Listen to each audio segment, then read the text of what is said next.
Tila muling naglabas ng clue ang mga co-hosts ni Kim Chu sa It's Showtime na si Vice ganda sa totoong dahilan ng paghihiwalay nina Sian Lim at Kim Chu.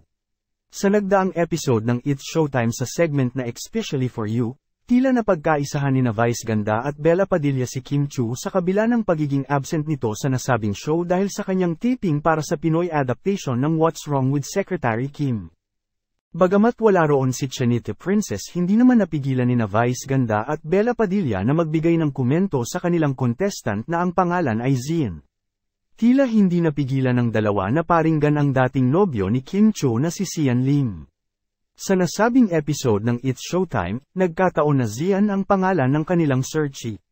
Kaagad namang napansin ng mga netizens na tila kakaiba ang mga binibitawang pahayag nina Vice ganda at Bella Padilla sa kanilang searchy. Ayon kay Vice ganda, si Zian ay mukhang manloloko. Sinigundahan naman ito ni Bella Padilla kung sinabi niya na tila mukhang nang mamauwi na ang ibig sabihin umano ay cheater. Kaagad namang naikonekta ng mga netizens kung sinong Zian, ang tinutukoy ni Bella Padilla at Vice ganda na sinasabihan nilang cheater. Hindi naman kasi lingid sa kaalaman ng lahat na kumakalat ngayon ang mga balitang nagkaroon na ng panibagong babae si Sian Lim ilang buwan matapos ang hiwalayan nila ni Kim Chu. Marami sa mga netizens ang naniniwalang noon pa mang magkarelasyon pa sina Kim Chu at Sian Lim ay nagkakamabutihan na sila ni Iris Lee, tinago lamang umano nila ito sa publiko upang makaiwas sa kontrobersya.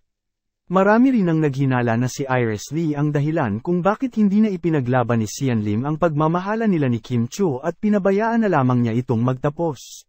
Samantala, naiintindihan naman ng ilang mga netizens ang pinanghuhugutan nina Vice ganda at Bella Padilla sa mga tila parinig nila kay Sian Lim dahil nagpapakita lamang ito kung gaano nila kamahal si Kim Chu.